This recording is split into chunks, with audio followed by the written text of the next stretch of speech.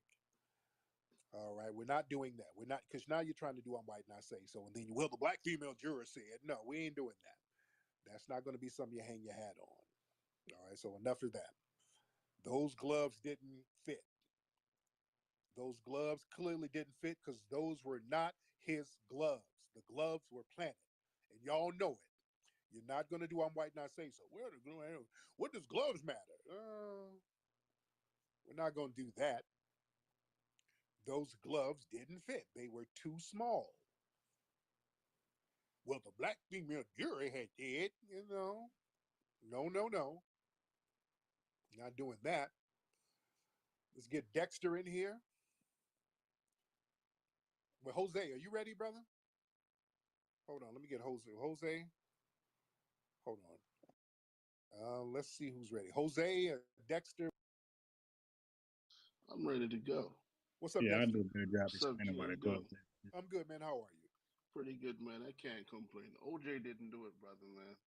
Real talk. OJ didn't do it. He didn't do it because here's the thing: some of the guys who work at the Mezzaluna, like let's for example, Michael Nick. He's originally from Colorado, Yeah, and investigators digged in his background and they found that he was heavy in the narcotics out there, right? And the yeah. other dude, Brett Cantor, they Mm-hmm. found him stabbed to death. They found him stabbed to death, and then a Columbia necktie.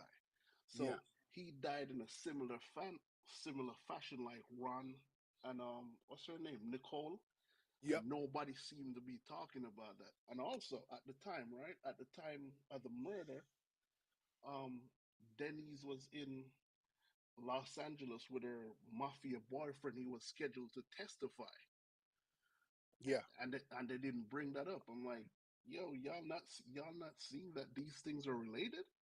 yeah. But it's just better to blame black men for it. And I Yes, see that little clown Mark Lamont Hill talking about. I'm like, this nigga make me sick. But all right, Flex, keep it going, brother. yeah. Thank you so much, bro. All right, Jose, you ready? Yes, sir. Can you hear me? My fault about earlier, brother. I was on the phone call when it was like Oh, glitching. there you go. So, what's on your mind, Jose? So I got a question, and then after you respond, if you can't answer it, I want to make a comment because I wanted to speak after the gentleman. I think it was it Big Dave, the Samoan dude. Okay. Yeah, but what? Because I haven't been following the trial since he was not guilty. After that, I was just all right. Let's just move on. But did they ever find out or say who it possibly could have been? No, That they're never going to do that. They're never, ever, ever. Let's be clear. They're never, ever, ever, ever, ever going to say who the real killer was, because if they admit that there is another killer, then they will have to admit that they did, in fact, plant all of that evidence. You perfect, understand? perfect. That's So that never, ever, ever, ever, ever going to tell the truth. They have to stick with this whole thing that OJ did it because they've already planted the evidence. They know he didn't do it. But they just got to go with it. This is why when you had other witnesses who actually saw people leave that place, there was one woman who saw four men leave Nicole's spot, but the police started to discredit that woman and they started to put bogus charges on her. Why would they do that? Let's put two and two together. Why would they do that? Why would they just start finding things to charge a witness with? Think about that, family. One of the witnesses who actually saw multiple people coming from Nicole's house right during the crime scene, and she said that one was Hispanic and two looked like they were Caucasian, and one of them had on a knit skull cap.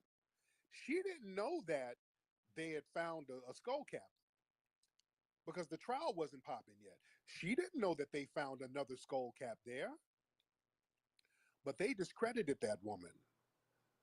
They started finding out she had forged a check or something some years before.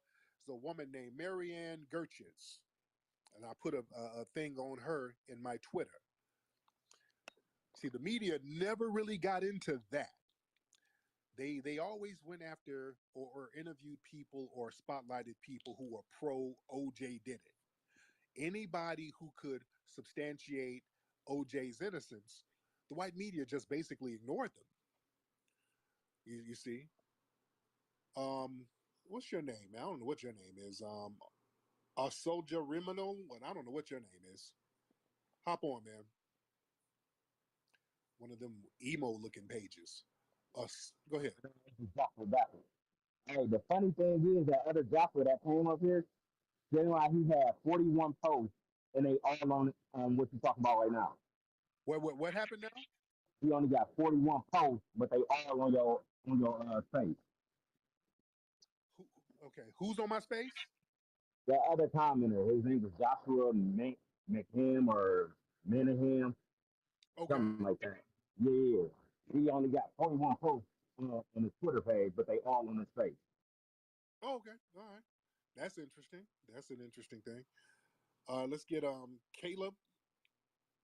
Let's get Caleb in here. Caleb. Mr. Caleb. Mr. Caleb, hop on, sir. What's up? Hey man, how are you? I'm pretty good. How are you?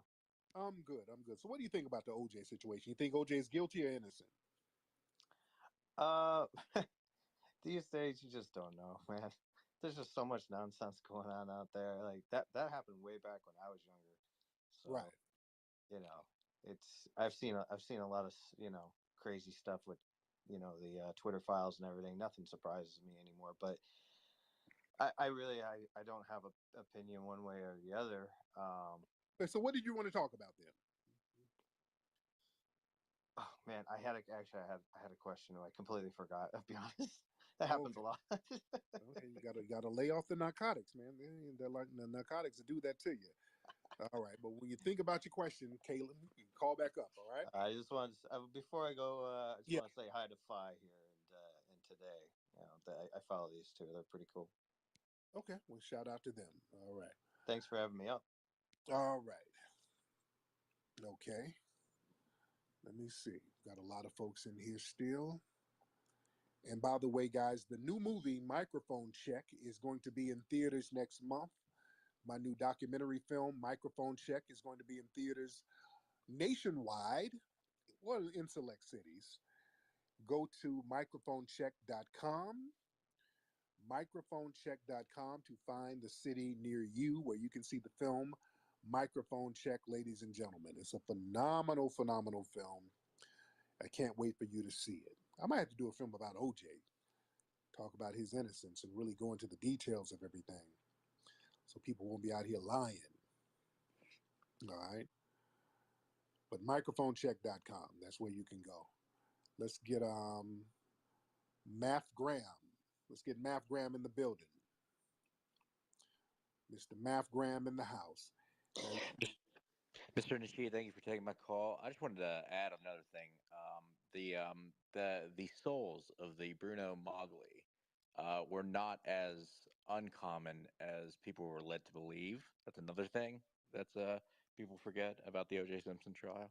Yeah. And there is also the work of Pat McKenna, and as you've mentioned before, F. Lee Bailey, who, unlike John Cochran, kind of distanced himself away from O.J. Simpson after all the hoopla.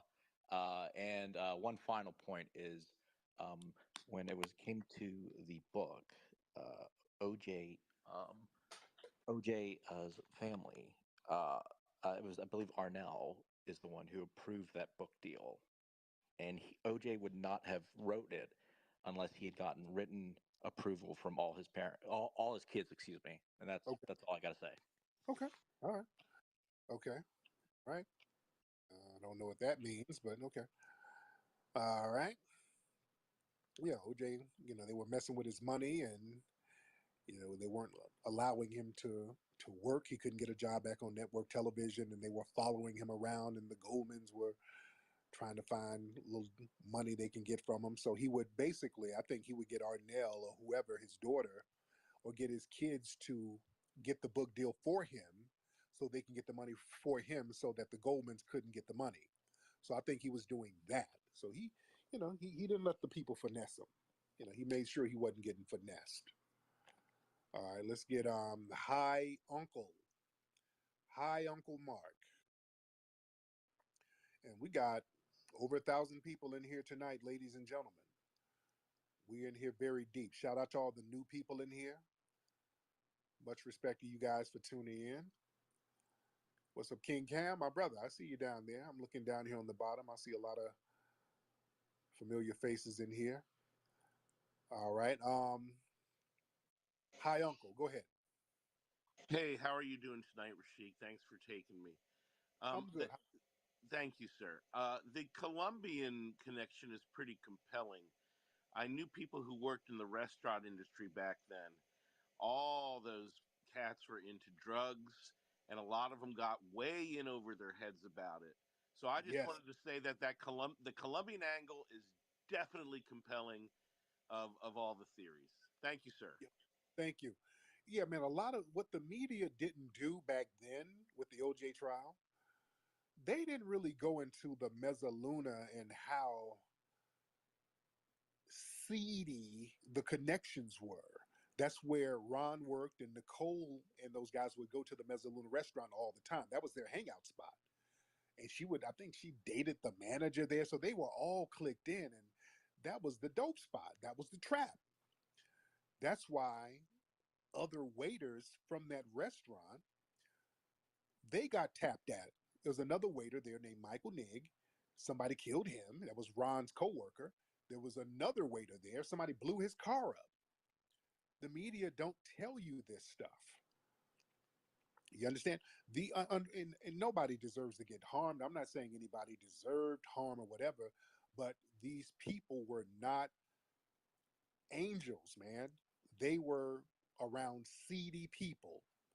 There's a reason why in the initial OJ trial, they didn't bring none of Ron and Nicole's friends on. They couldn't put them on the stand because damn near all of them were into some kind of criminal activity. They couldn't bring them on the stand. That says a lot, you know. So they were really trying to paint this picture of some real innocent people who OJ attacked. OJ stole their innocence. No, we're not going to do that. We're going to tell the truth. OJ didn't kill those people. OJ did not kill those people. He had no motive to kill them. He didn't have the physical wherewithal to kill them. OJ didn't have the skill to kill no damn two people in 25 minutes and not get any bruises on his body. You can't do a professional hit. That was a hit. That was a professional damn hit. All right. We're not gonna let white supremacists lie like they did. Because I remember, man, in the 90s, we didn't have the internet. So we had to sit up here and listen to Nancy Grace lie, Tubin lie. These people got on television and denigrated the jurors, denigrated the OJ's family, denigrated Black society. A lot of y'all are not old enough to remember. They got on TV and they were using this as a proxy for Black folks, and they were denigrating the hell out of Black society. They were really using this to denigrate us. And we didn't have an apparatus to really respond back. We had to sit up here and take all of that nonsense. We ain't taking it now. We're bringing truth to power now. It's a different day now. Let's get Rich in the building. Mr. Rich, hop on, brother. Mr. Rich. Mr. Rich in the building. All right, so while we're waiting on Mr. Rich, let's get Carlotta. Let's get Carlotta in here. I see you down there, Carlotta. Let's get Miss Carlotta in the building. Where you at, Carlotta?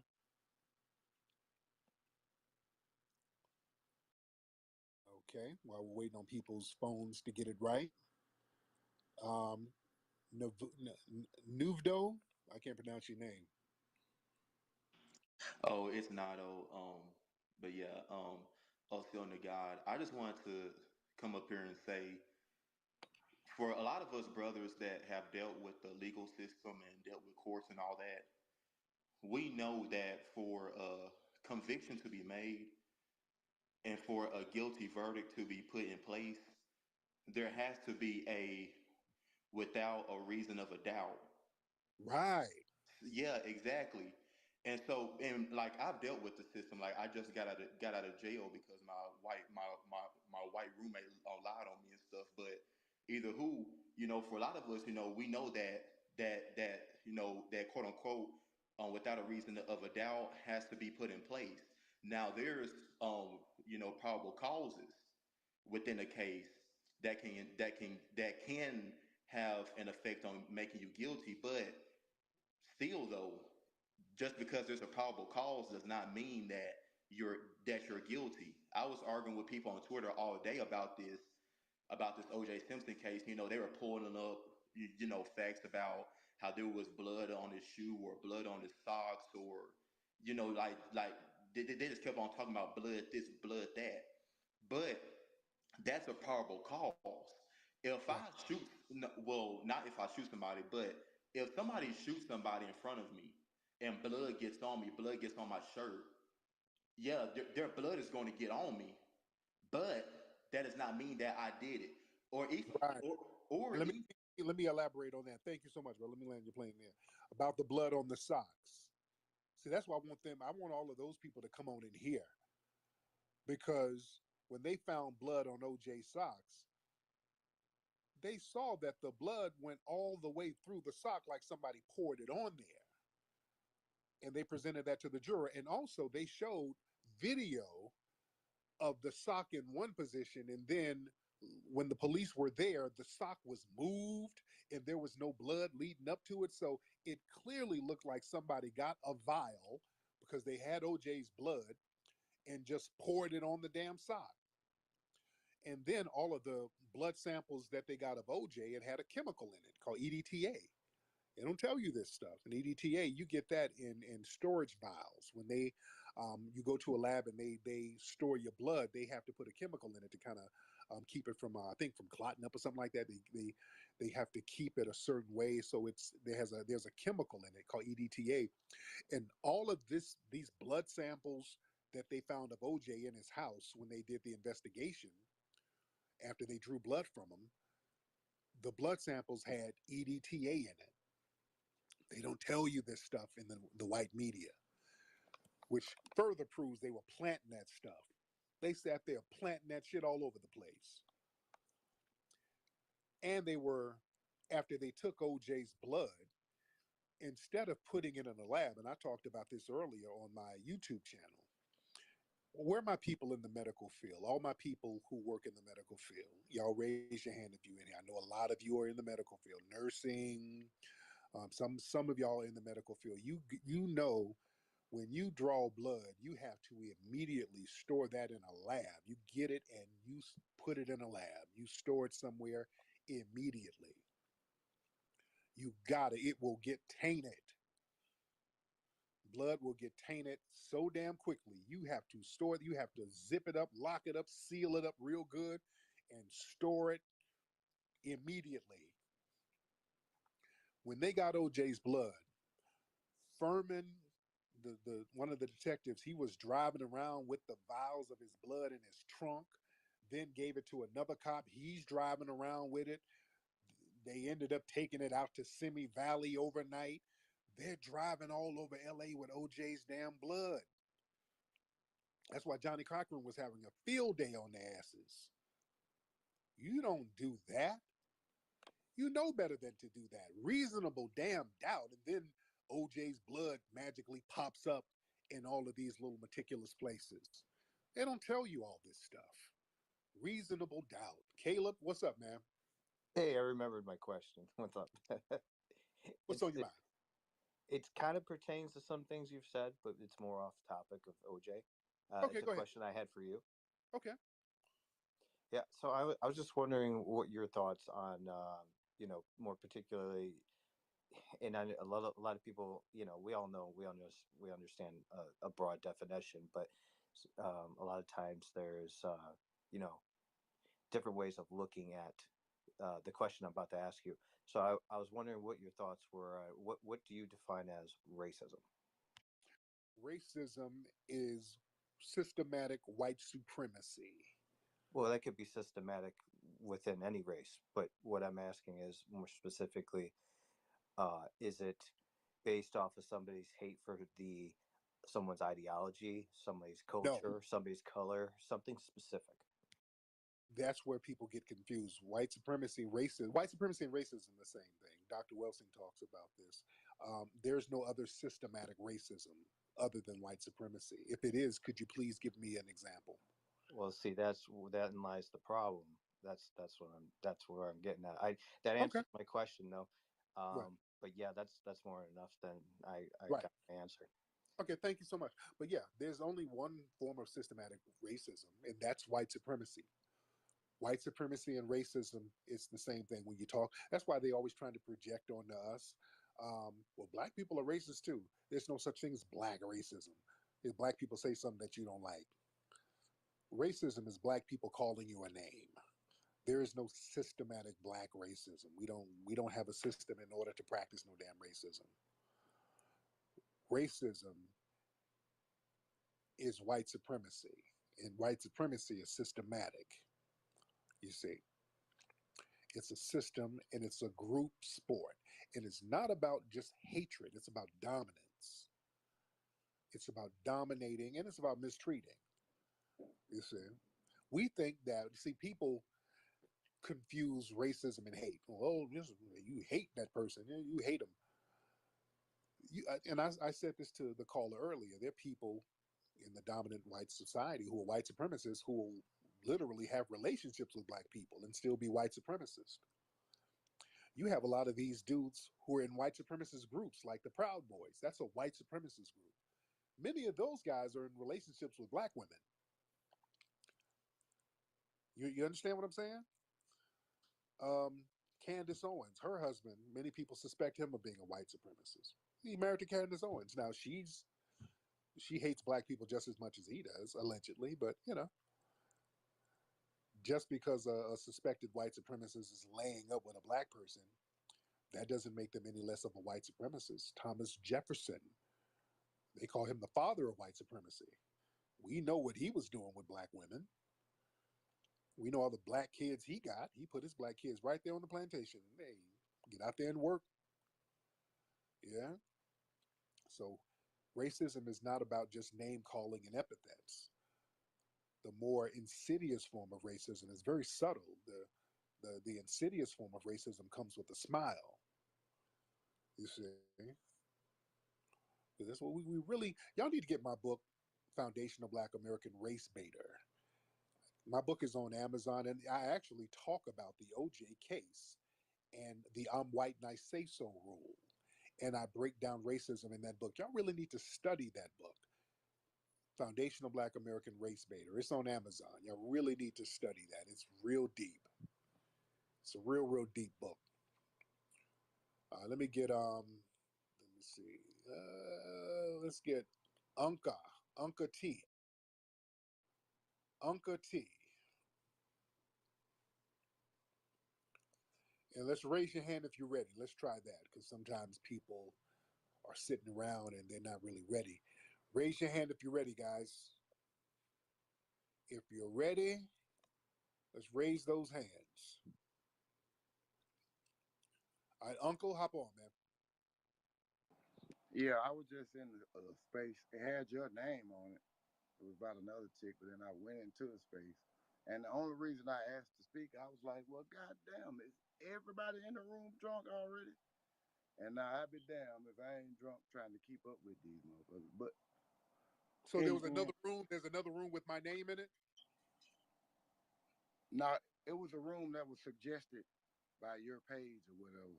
Oh, okay, okay, okay. So then I went to it, and this bunch of white people just in there white splaining. And then Oh yeah. they would never let me up. But then when they finally did, I said, look, man, the American system of justice is about justice. The only way you prove somebody guilty is you prove them beyond a reasonable doubt. So ain't now one of y'all can sit up in and say none of the evidence that was brought up or refuted, you could say, I don't know. If you could say I don't know, that means the man not guilty. And that's Right. how it works. It don't work off your feelings and all that other shit. That's just it. And Yes, I'll sir. land it. But I Thank you so much, I totally Uncle. had something. Yes, sir. Yeah, I was trying to get in there with some of those white supremacists who were splaining and talk about, oh man, the OJ trial has divided us so much. Can we all just come together? Man, get the hell out of here. Yeah, I'm not gonna sit here and use the OJ trial as the great divider because y'all couldn't get your little white supremacist game off like you wanted to. You see, that's another form of white supremacy, that fake sympathy and that fake empathy. Like, oh, we just want to come together, dude. No, no, no. Y'all tried to rig another case, and black folks said, no, you're not going to rig this case. You're not going to rig it. But the black female juror, I don't give a damn what she says, justice was served. That was a fair case. The OJ trial was very fair. They needed reasonable doubt. They had more than enough reasonable doubt. When you had Mark Furman, the lead detective, who's a bleeding heart white supremacist, planting damn evidence, it's more than enough. Uptown Style, what's up? What's happening, Reek? What's up, brother? How are you? I'm cool, man. I'm just calling to find out. Did you hear about Kai Cenat? He made some crazy comments calling us uncultured swine, saying all kinds of denigrating remarks about us. What do you think about that, brother? I didn't. I got to hear him. I didn't hear it, so I got to look into it. I got to look into it. I have to check that out. See what he says. All right, let's get composed by Morgan. And no, let me get Welsing first. Let me get Welsing fan club first, and then I get composed by Morgan because Welsing has been up here for a minute. Welsing, what's up, brother? I was up here a couple of nights ago. Oh, okay. Hey, how are you? How you doing? Just real quickly, you know what? You said something that brought to mind. Do you remember when all those police officers and forensic professionals were walking all over the scene of the crime there at the condo, blood all over the place with no booties on, Oh yeah. Oh yeah. nothing? The truck that they had to store blood was, remember, it was not refrigerated, it was broken down. Right, right, Remember right. They that? contaminated that whole crime scene. Absolutely. And then remember now, the dog. They said that the dog wasn't howling or something like that, and then the neighbors said that they heard the dog barking, and they said no, the dog wasn't barking, and they were trying to suggest that the dog wasn't barking because the dog was familiar with whoever was walking through that door. Bottom line is this: Brentwood is a very small neighborhood enclave, highly wealthy enclave. Everybody knows everyone's business around there. She was driving a Ferrari with late for a date as a license plate. She knew what she was doing, driving that car, having her boyfriends drive that car that OJ bought because she knew how to incite an issue with him, violence with him. And if he was that dangerous, then why would you live a mile away from him? They were literally a mile away from each other, Hmm. you know? And so at the end of the day, I am not saying what happened to her isn't tragic. It's tragic. But there's no way in the world that I could see OJ Simpson, who was suffering from a lot of physical issues due to his football. There were pictures of him when he would try to lift up his kid and he would pause. He couldn't even get up, Right, right. there's no way in the world he could manhandle that young man, Ron Goldman, the way he did. So Exactly. I don't believe it, but thank you so much. I just wanted to remind you about how they just walking around the scene of the crime with no booties on, no nothing, no refrigerated forensic truck, nothing. Right. Yes, man. I remember that. And another thing too, I don't OJ, and I don't OJ wouldn't kill that woman and leave her there so that his kids can wake up and see their mother like that. I don't believe that. Just some of the practicalities of it. I don't believe OJ would do that. To leave their mother sitting up there laying up like that so the kids can wake up and see that. The kids, remember, the kids would be there by themselves. OJ wasn't that kind of, you're not going to be the kind of father who takes your kids to a recital but then kill their mama and leave the kids at home by themselves with their mama dead. I don't believe no shit like that. I don't believe it. I don't believe it. I do not believe it. You're not going to be no doting dad and all that, but you're going to leave your kids at home alone with their mama dead in the front. Don't believe it. M.W. Wolf. Oh, what up, King Flex? Man, it's good to be on here finally. How you doing, man? I'm good, man. How are you? Good. I had a question. It's not regarding OJ. It's regarding film, though.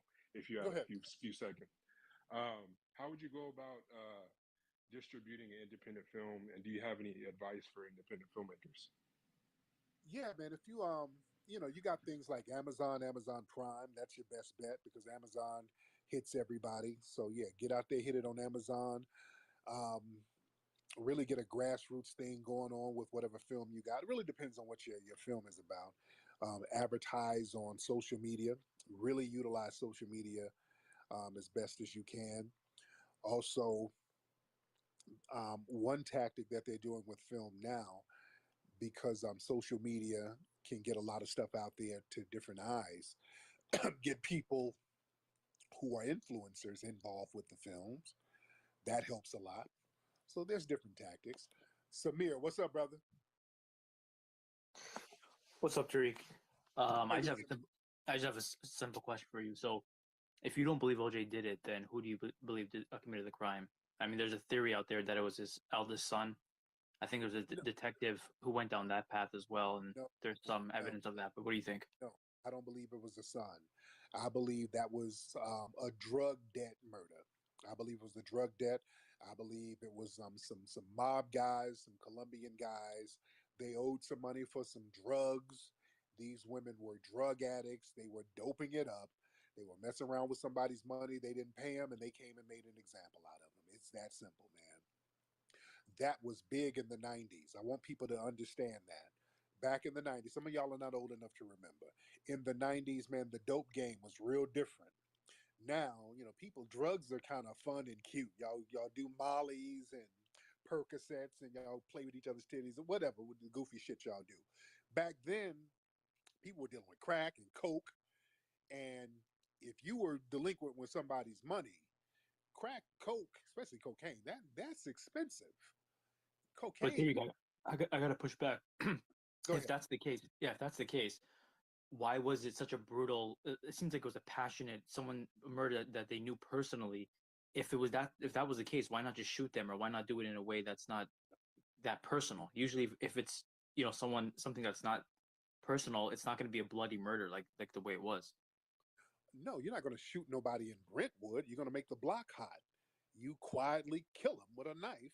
You get your people, kill them, do your signature move, which was the Colombian necktie. That's the way they killed him. And then they quietly bounced, and the killers got away. They did it quietly, but they made an example out of them. And it's not a passionate thing. It's basically their calling card. It's basically, they're sending a message. And other friends of Ron and Nicole were killed in a similar manner. They had another friend called Brent Cantor. They killed him the same way a few months earlier. So yeah, this was something. These people were around shady folks. That's just what it was, man. But you see, that story isn't as provocative. A person in 1994 getting killed over a drug crime, you know that that happened every damn day.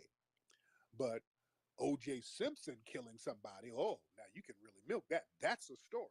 So that's why they had to go with the O.J. route and tried to frame him and plant all that evidence and all of that. So yeah, O.J. didn't do it, man. That was a professional hit, brother. Yeah, honestly, I don't know if he did or not. I do know, but one thing you said Okay, earlier okay. about. Let's use common sense. Let's use common sense. Uh, Because the window they gave O.J. Simpson was 25 minutes because O.J. actually had an alibi. They didn't know he had a good alibi. So they had to create the only way they can make it plausible for him to do this was to have a little 25-minute window in order to do this. So do you think that O.J. Simpson in 25 minutes drove over there and murdered two people and didn't even know another person was going to be there? You think OJ killed two people by himself with a knife and didn't get no bruises on his body? well, what I look at is because earlier you were talking about motive. And I disagree that he didn't have a motive, right? Because Okay, hold on. No. yeah, Let's just get to the physical aspect of it. Physically carrying this out. A 47-year-old ex-football player with arthritis goes over here and kills two people with a knife. And Ron is a young dude who knows martial arts. Ron was whooping on somebody because he has defense wounds on his hands.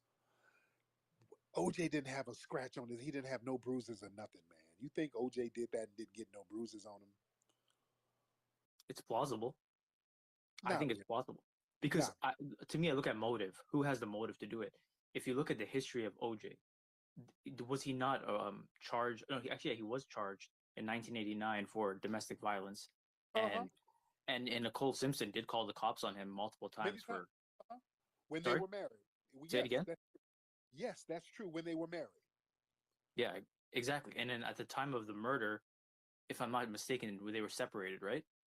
They were divorced. I think Okay, they were yeah, divorced. sorry, yeah, they were divorced at that time. But to me, because I look at the murder and it seems like a murder of passion, like something How? that was. How? How's the passion and they've been divorced for a few years? Yeah, but that's not unheard of that someone has been divorced for years, killing somebody. That's not unprecedented. And then, like I said, if you look at the But it's not murder, practical. It doesn't make sense that OJ divorced the lady. OJ moved on. She moved on. And in fact, a lot of folks don't know this. Nicole was trying to get back with OJ. She wrote a letter trying to get back with him. OJ didn't want to get back with her. A lot of folks forget that too. And I'm gonna post that back up. I posted that years ago. I'm gonna post the letter she wrote to OJ. She tried to get back with him. So all of that passion, he just couldn't have her. OJ didn't want her. She was fucking OJ's friends, and OJ didn't want her. OJ had moved on. OJ had zero motive to kill that woman. Zero. I wouldn't say zero. I don't think that's correct. I'm saying Char- zero. He just had. characterization, but I think it's less likely like the whole drug thing, right? Because like I said, the way the murder happened, I don't think that's how like someone who's killing someone over some drug deal gone wrong or some sort of. Brother. And I look at listen. Yeah. You think what you think? What you don't what? No, I'm saying if let's go with your theory. You were saying it's a drug bust gone wrong. I mean a Drug drug debt. thing gone wrong, right? Drug debt. Yeah, drug debt. Okay, so if that was the theory, if that's the case, I don't think they would have killed them in the manner that they did. How you think drug dealers kill people? I mean, not necessarily that way. They don't want to like leave a trail of evidence that could lead back to them. They didn't. They didn't use no gun. They used a knife and got the hell on, and they ain't never been found. So what? They didn't leave a trail of evidence towards them. That was a professional hit, man. They knew what they were doing. This is something that they were used to doing. The way they did it. You think OJ sat up here and who ain't never killed anybody gonna do that and not get any bruises or nothing on his body and then be able to hide all that evidence within 25 minutes? Like I said, I don't. Like I said at the beginning, I don't know if he did it or not. But you're saying it's not plausible, right? That's your I'm saying position. it's plausible. I'm saying it ain't even plausible. Based on what we know, I'm saying that shit ain't plausible. It's physically impossible. I'm saying you killing two people and one person is fighting back for their life and you ain't got no bruises, that's super nigga talk. That's super nigga shit. I don't believe in super niggas. White I don't know. Maybe supremacists do. White supremacist society has that we are superheroes, we're super nigga. I don't believe it. No, you're not super nigga. I'm sorry. That would make you super nigga. OJ is not super nigga, and neither are any other black people. That was some that was a drug debt, man. That makes the most sense. Not that OJ was just chilling one night on his way to the airport. Let me go kill my ex real quick for whatever reason, and then get rid of all of the evidence, and then get to the airport like nothing happened with the no last bruises. thing I'll get to the last I thing don't I'll say, and then I'll go down. But didn't he write a book after, like years after, talking about if I and did do it, and this is this how I do it. and this right here shows that you guys don't even believe it because if you're talking about that book where you know it was a fiction book and you know he wrote it to get a bag out of it, you know it wasn't no real confession. Y'all know that. So y'all try to play dumb. This is why I know deep down y'all know OJ didn't kill them people. people because y'all start playing dumb. Well, didn't he write a book on I mean, if what I kind of did? psychopath does that though? I mean, let's be real. Like, what kind of No, no. psychopath writes a book about if I did do it, this is how I would have done it? I mean, that's kind of crazy. Why is it crazy? It's. No. Why is it crazy? I'll tell you why it's crazy. Because that's the mother of his children. Right. Imagine being his children, and your father is writing a book about the way he would have killed his ex-wife. Well, he I has mean, to that's kind of. Yeah, because go the ahead. money from that book is going to feed those children. He has to take care of those children. So those kids ain't got no problem with it. Because they stopped him. They did everything they could to stop OJ from making money. And in fact, he would have to, those books went through his kids. He would have to get those book deals through his children so that the Goldmans wouldn't take the money. So So that was if a you were smart his thing. kids, you would have no problem with your father writing about that If kind of storyline. if I did what? If you were his kids, right, and your father is writing a storyline about how he would have killed your mother, you would have no problem with that. No, he pretty much explained to the kids, hey, kids, y'all know good and well I didn't kill your mama, and they're messing with daddy's money, and I'm trying to pay for your school, so I'm gonna write this fiction book to get this bag so I can pay for your school. So they understood what it was. All right, bro. All right. Thank you so All much, right, man. sir. Take care. All right. Yeah. Let's keep this thing a buck tonight. Yeah, they were messing with OJ's paper. So OJ was like, man, I'm gonna finesse a bag out these folks any way I can. They didn't ostracize me. They didn't blacklisted me from everything. So hell, if they want me to write a fiction book, I'll write. If they're tacky enough to want to hear a fiction book, I'll take that tacky money. You can't say OJ is tacky. It's tacky for y'all to want to sit up here and read a If I Did It book. So he's capitalizing off of your tackiness. All right, let's get Carlotta. You want to get on, sis? Let's get Miss Carlotta in here. Hello, Tariq. Can you Hey, hear me? dear. Hey, how Yes, are ma'am. you? Yeah, I'm good. I was just listening. A lot of people sometimes forget that well, like you said, a lot of people are younger, but in the 90s, this was the beginning of court TV. Everything stemmed from that OJ trial. There was Right, so much money in the guilt of right. OJ Simpson. I mean, CNN, Fox, everybody had a stake in him being guilty. Yes, Um, and also, as far as him have the young man just said just now, it would look like it was a crime of passion. It actually didn't. Whoever killed her lifted her head and they just slashed her throat. It was right, almost decapitated her. Crimes of passion, you come in just stabbing and slashing. right, You- right, so it right, was very professionally done. I never believed OJ did that. And what was Ron doing? Sitting there looking? I mean, right, so that it just never made sense. But I think there was so much money in the guilt, and also the black women being on the jury. Um, the person has to ask themselves, why did they have 8 black women on that jury in the 90s? Because that was a time a lot of black women were angry at OJ, angry at black men dating white women. They thought right, they were gonna say not guilty. right. Right. Great point, sister. That's a great point, sister. Thank you. Yes. That's another thing. See, they thought they were going to be slick. This sister brought up a good point, and I forgot that was how they were going to try to play it. Marsha Clark and those guys, they didn't want too many black men on there. They knew that black men would, be more, side eyeing the police. But they thought if they put a bunch of black women on there and show OJ with the white women, that the black women were gonna be on some bed wench. Oh, these niggas ain't shit. They thought the sisters was gonna be on that. No, the sisters was like, nah, no, he innocent. Yeah, he innocent. He didn't do that. Oh yeah, they thought that was gonna go down. They thought they were gonna finesse them sisters. Yeah, but no, that didn't work. No, nobody was going to go for that. Nobody was going to throw OJ under the bus because the white media said so and he had the white women and all of that. No. The sisters looked at the evidence and they voted accordingly. They found him innocent. OJ is 100% innocent. And the people in the dominant white society, they know this. They know this. Uh-oh, hold on. Is this Teddy the Tether? Uh-oh. We got Teddy the Tether. We got the tether bear in here. Hold on. Now you already know what his mindset is going to be. Teddy the Tether, what's up, man? Yo, it's Teddy Cristiano, man. Put some respect on my name. All right, Teddy the Tether. So, what do you think about OJ's innocence? You think he's innocent or guilty? Before I get into that, I just want to know why you didn't let me on before when I was trying to get on. When? But the hate. When? I didn't see you.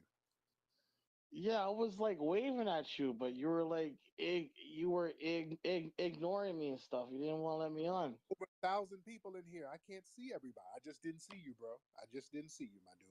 But you're here now. So what's on your mind? I mean, okay, O.J. Simpson, right? I mean, it's obvious that he was guilty. Like he did murder his wife, but you It's know, obvious. Why did he get proven innocent then? I mean, at that time he had like a lot of money and he was a part of the Illuminati and he was a Freemason. So, you know, he was basically like, Goodbye, nigga. Goodbye, nigga. Okay, let me get some more people on. I'm not, no. Okay. Y'all not going to just talk stupid as hell. I'm not going to even entertain that. All right. All right. I'm not even entertaining that. Net Tech. Hey, oh my gosh, I'm so happy you gave me the opportunity to speak to you. I've been watching your posts. Do I think he's guilty or innocent? I don't really think that that is actually what America's looking at.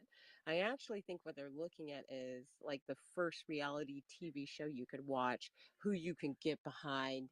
You know, we all got immersed in it because personally, I think somebody in his family or him did it. And it was obvious. I mean, he abused his wife. He was smirking through the whole trial. You just get this feeling. However, they couldn't prove it. A rich black man got away with murder. And I'll be honest with you, my family was cheering, even though it was kind of, a little bit sadistic. All right, That's there how we go. it was. Okay, I'm back. My app crashed.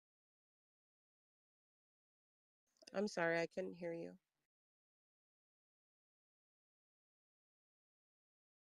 Okay, I don't know why it's keep kicking me out of the app. I don't know why it's doing that. Oh, I'm having the same problem. Oh wow, that's weird. Oh, it's the Illuminati. It's Beyonce. No, but it is weird because at the same time you said your app cracked and it was like your voice was gone and everybody was gone and I was like, "Oh my God, OJ's innocent, back from the dead." Yo, if y'all can hear me, can y'all give me a thumbs up? For some reason the app kept crashing. Can you guys hear me? I don't know if y'all can hear me or not. Can y'all give me a thumbs up if you can hear me? Okay. All right. Man, I just had to get on my browser. I don't know what happened, man. That's real weird. That's very, very weird. I was, yeah, shit. I'm trying to navigate this thing. Hold on. Because now I can't really add people on here now. Hold on. Hold on. Let me see something. Hold on. Okay. All right. Let me approve people this way. Hold on. Hold on. Damn. Okay. There's some janky stuff going on here, guys. I don't know here, but okay. All right. Let me see what I can do. Uh, okay. I'm trying to talk to the people. Just something real weird happened, man. My thing just kept crashing over and over again. And Tariq, I have a live stream too. It might help you to get a co-host so that you have somebody that's still carrying on the program while you're having difficulties because we get dropped from time to oh yeah, time. okay. Let me see. Let me get Nikki, my sister Nikki. Yeah. Okay, let me get Nikki. Now, who am I speaking with, by the way? I'm Elaine Greenwood, and I do content as Super Woke News. And I'm just sitting here at, what is it, about 3 in the morning? Yeah. I got to tell you, I love hearing you say that he's innocent because the hatred, I'm 70 years old, and I remember the trial. I remember our perception of who OJ was. And I like to read court documents, so I've read everything filed in both the criminal and the civil case. I don't believe he killed Nicole and Ron at all. I never Right. did. It makes no sense. Why did he run to run into the air conditioner behind his guest house when he knew it would be there, and yet he had no marks on his face? If he had hit that air conditioner, the thing that house guest Caitlin or whatever said he heard that felt like an earthquake, he would have his face would have been bloodied. He would have had scars from hitting that hard. And why would he drop one glove? None of it made Right. sense. None of it.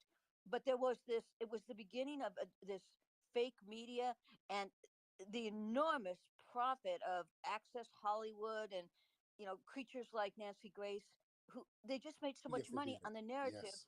that this guy killed a white woman. There was all kinds of evidence, and this is going to be hard to say, and I'm sorry for Ron Goldman's family, but the kid was involved in the distribution of drugs. And there had been another murder, at least one other. That Mezzaluna, that restaurant, was a distribution point for Yes, it drugs. was. Nicole was into drugs. Um, so Ron was running around that weekend he was house sitting for this woman who was out of the country, and he had her Ferrari or something. But when she got, so they were all the keys to that vehicle were at the crime scene. They were covered in blood. She gets them back in a baggie, but the blood on the keys hadn't been tested, and the blood on those keys was never introduced as evidence. There was somebody else at the crime scene. They know it because there was DNA found that didn't match OJ or Right. Nicole or Ron. Right. And so this narrative, I don't. It just it's wrong. It's wrong when we let media tell us who the bad guy is. Right. But you remember the New York Times cover where they had taken O.J. Simpson and darkened Right. him so that he looked more ornament, Yes. and then that people right now are making a lot out of that Bronco chase. I remember it. I remember watching the NBA game and him cutting away to that. I think what happened is OJ came back from where was he, Chicago or whatever, and he's got his manager or somebody who's actually an attorney. First thing he does is he says to law enforcement, "Of course I'll cooperate with you. No, I don't need, that's just my attorney. He can sit out in the hall. Yeah, I'll talk to you." He cooperated with law enforcement. I don't think he could conceive at the time that they would accuse him of killing Ron and Right. Nicole. And and then I also think that he was getting, doctors like to prescribe lots of medication that have all kinds of side effects, and then when bad things happen, they scatter like cockroaches and take no responsibility. But I wouldn't be surprised if somebody wasn't at some point giving him antidepressant drugs to calm him after this all started to explode, and he decided he'd gone to see Nicole's Right. grave. And I can't do this, and he gets his friend, what, AJ Collins or Yeah. whatever, to drive him away. I think he was driving around, frankly, until some antidepressant drugs wore off, and then he said, "Take me back to Rockingham." But we've looked at that chase. It did seem bizarre. You had to watch and say, why don't they just put down, blow the tires out of the car or put down one of those strips? And why are they allowing this slow speed parade down 405 or whatever?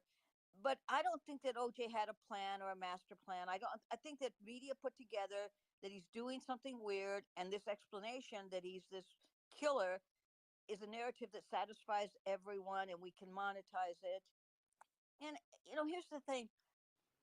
The rest of his life, he didn't go on, that wasn't like the beginning of his crime spree killing other Right. people. He, like you said, he had no motive to kill her. And I guess we judge him very harshly, and you can't stop people from doing that. But right now, the man has died, and I know everyone says, "Well, Nicole and Ron died too." If he didn't do it, if you just opened your mind for a second and said he didn't do it, then he actually lived his life with a great deal of dignity on his own Yes, terms. it did. He said, "Fuck you. You've taken everything from me. I'm going to live my life, what there is of it, and what I have of what I earned over my lifetime on my terms. And if you don't like it, fuck yourselves. Yep. Go to hell." Hmm. And I like what you say about the book. Of course, he wrote the book because he needed money. And, you know, I don't know. I didn't read the book. I don't know that anybody really read Right. the book. Didn't they pull it from I think production they did. anyway? Yeah. Yeah. But he got his money from it. Okay. So yeah. Well, whatever. And even if you go back to him trying to, getting convicted for trying to take back his own memorabilia, I'm not saying I like what he did, but holy cow, this is a crime he has to go to jail for what did they sentence him to? 33 years for that? Right. What what is Joe Biden? What has Hunter Biden gotten away with that they're not even charged? They actually come out and say Biden is too he has too he has advancing dementia and is too feeble-minded to be charged, but they have to throw OJ. I mean, it just to me the whole thing is. I know I'm rambling here. In my heart, I don't think he killed his wife and that kid. I'm sorry that they Yeah. died. I think it was a drug-related thing, and the man's dead. Give it a rest. You hate his guts, fine. That's on you, I There you guess. go. But I think that we have to just say maybe for those people that are sure that he's the killer, you weren't there. I doubt you read any of the case. I don't think it makes sense when you take the time to go through it piece by piece. There's no way he could be the killer and not be, like you said, covered in blood. And the whole case actually falls apart when you go through it piece by piece. They tore Mezzaluna down. I mean, the restaurant isn't even there. The building isn't even Oh there. yeah. Oh yeah. Oh yeah. They got rid of it. Oh yeah. Oh yeah.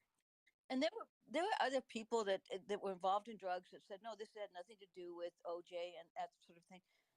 I don't think we know exactly what happened. I don't think he did it. I just appreciate, frankly, your voice and I actually the quality of your voice, but your point of view at 3 o'clock in the morning to have somebody just say no, you're wrong. Mm-hmm.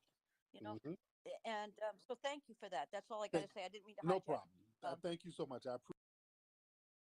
well, thank you. It. All right. Hopefully this thing. I got it back on my app, so hopefully it doesn't crash. How's my sound, guys? Am I sounding weird?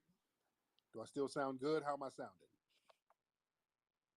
All right. How am I sounding, guys? We're in here heavy still. Because earlier I was crashing. And I ain't gonna be on here too long, you know. But yeah, the lady just called, made some very good points, man. She made some very, very good points. OJ didn't really have no motive. And just the practicality of carrying that out it just makes no sense, man. And OJ was cooperative with the police. OJ was like, hell, just take my blood, which is unheard of. He's like, yeah, just instead of him saying, hey man, I'm a lawyer up, I plead the fifth or whatever. Well, here, take my blood. I ain't got nothing to hide.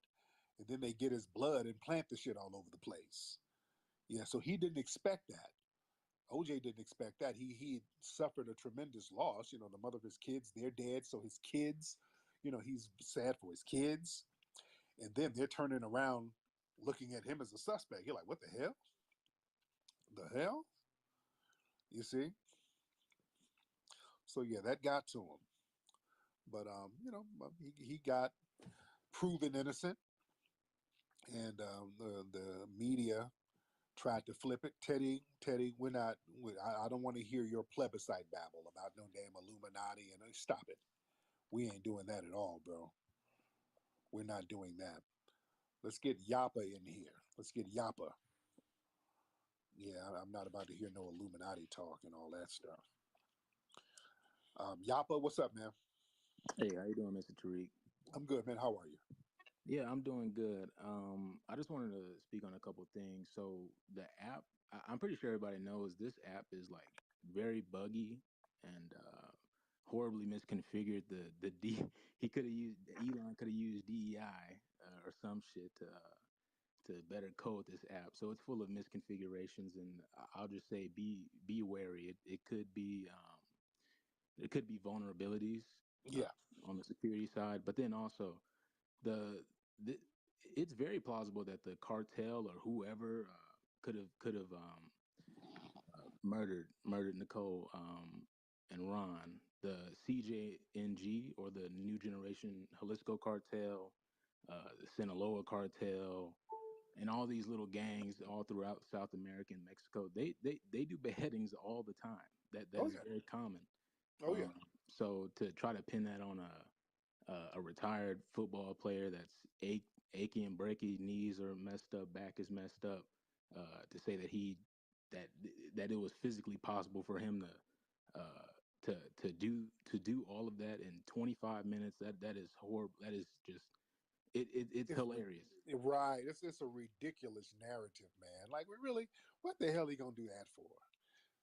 Let's for real, for real. What is he gonna do that? What he gonna do some stupid shit? Now, and let's look at it from another angle too, man. This dude's a millionaire. Black millionaires don't go around killing people, dude. Let's just keep it a buck. That don't happen. You work all your life in order to get your paper up and then do some stupid shit like that for no reason. No, absolutely not. Black millionaires don't go around killing people with no damn knife. You know what I'm saying? That just don't happen. AJ, hop on, man. Hop on, AJ. AJ, let's get it popping. Excuse me. You didn't fucking build our country. You didn't build shit. Some of you worked here, yeah, but you didn't build it. If that was the case, then you could. Okay. Okay, AJ, we don't do that. We're not playing no recordings, AJ. Now, do you have something to say? I don't know why you're playing a recording, AJ. Let's try it again, AJ. What's on your mind? I don't want to hear no recording. Do you have anything, or did you just want to get off some unfunny trolling? Want to try it again, AJ? Want to try your material out a little bit better? Maybe it can be more intriguing. Our own country. Look at Africa. How great is that built? Okay. All right. He's playing a recording, so I don't know what the recording is, but it's mediocre, unwitty, and unfunny, just like a lot of you suspected white supremacists. I see you over there, Nikki the God. Y'all need to follow my sister Nikki. Follow Nikki the God, by the way, guys. Y'all see Nikki up here? Follow my sister Nikki. Nikki drops hot fire. Teddy Tether, Teddy the Tether. You can put your little Dominican hand down and go get you some Goya powder or something. I'm not bringing you on. I don't want to hear about no Illuminati. Don't want to hear it. Let me get one more call because I've been on here for a while. I've been on here for a while. Okay, let me get one more good call. Let's get let me see. One more good call. Raise your hand if you want to get up. Devon, you're not getting up here. We'll have you on Musty Mondays. We're not having you on Thursday. And Teddy, we'll have you on Tether Tuesday. We'll get you on. But Devin, you got to wait till Musty Monday. Musty Monday, I get a lot of y'all Musty Tethers on Monday. I got to designate days for y'all. So Musty Monday, Devin, then I'll have you on. And the Drilly, you're another Musty one. I'll have you on Musty Mondays. So that we can just kind of have some decorum and we can flow. All right. All right. And Nathaniel, I have you on Trailer Park Thursdays. It's after midnight now, so it's technically Friday. So I get you on Trailer Park Thursdays. Let's get one more. And some of the Tether women, we'll have you on Dry Weave Wednesdays. We'll get the Tether women on Dry Weave Wednesday. We'll have y'all call up the Miss Djiboutis and all of them. Dry Weave Wednesday. We'll have y'all on. I just want one more good call. One more good call. John Mack. Let's get John Mack in the building. John Mack. And by the way, I want to see y'all in DC June 15th at the Rally for Reparations. It's going to be popping. John Mack, what's up, brother? Now, John, I didn't pick you out of everybody, and now you ain't turning your microphone on, brother. Come on. Oh, I'm sorry. I do this. I've done this a couple of times. I'm sorry. Can you hear me? I can hear you. I remember your voice, John Mack. What's going on with you, man? Since you were about to end it, I just wanted to do something off topic. Okay, what's that? And I wanted to ask if you were, let's just say you were a genie and you could have, whatever, a couple of wishes. Who would you want to be the next president, almost like nominee for Democrat, Republican, who would be your guy?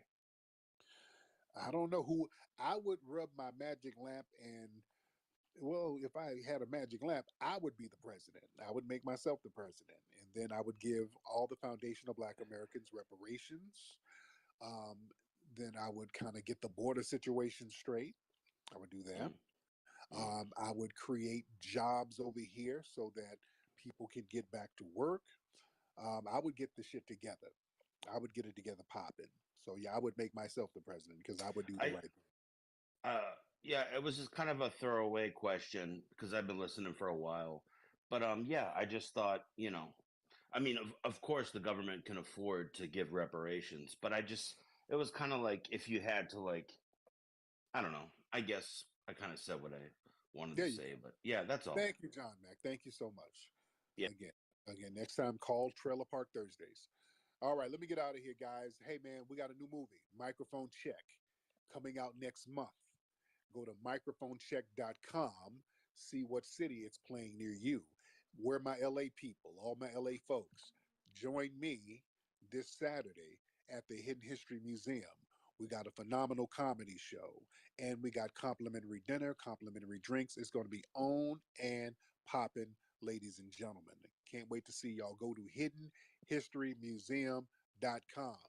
Hiddenhistorymuseum.com and join me, RSVP, and join me this Saturday here in LA. All right, I'm up out of here, man. Puppy Akute Lalavuve to the family. Peace. This is the 50th anniversary of hip hop, and we still have a lot of discrepancies as far as the origins of hip hop, a lot of claims, who did what, who was the first this, who was the this and that, and such and such. But at the end of the day, we need a definitive story, all right? And that story can only be told by the founders of this culture. Like everything was being driven and influenced by young, Black, American culture, like the slang, the style of dress, the initial music that we chose. You look at all the boroughs, you got, money making Manhattan and money earning Mount Vernon and Crooklyn. The Bronx was the boogie down Bronx. We was partying up there. I am Coke LaRock, the first MC of hip hop. First cat to pick the mic up. I introduced rapping to the turntable because when I came with it, nobody in the world was doing it. I'm right after Rudy Ray Moore. They want to come in the mix. They want to say, we started. No, you didn't. No, you didn't. No, you didn't. What came to be known as hip hop was solely an African American creation. What would you get out of some Jamaican toast? What is that? I've never heard of a rapper use a Jamaican toast or a Jamaican flu as a rhyme. I never heard of it, and I don't know where that myth came from. My name is legendary King Trixie from the Bronx, BX from the West Side. I am the first break dancer. That narrative that hip-hop has had 3 founding fathers, that's been rolling for the last almost 30 years, which isn't true. You don't have just 3 people who created hip-hop. Hip-hop was created by a number of different people. I am the grandfather, the godfather of the graffiti culture. I am the first element of hip-hop. The roots of hip-hop being Jamaican, absolutely false. My name is MC Sha-Rock. I am a founding member of the MC/rap culture. Cassette tapes was the internet of our time. It just traveled around by hand. Well, I know for a fact that the B-boy stand started from the guards, the 5%ers that would be at the jams back in the days who were acting as security. If they get the real truth of how it all was created, then so many lies would not be able to be in existence.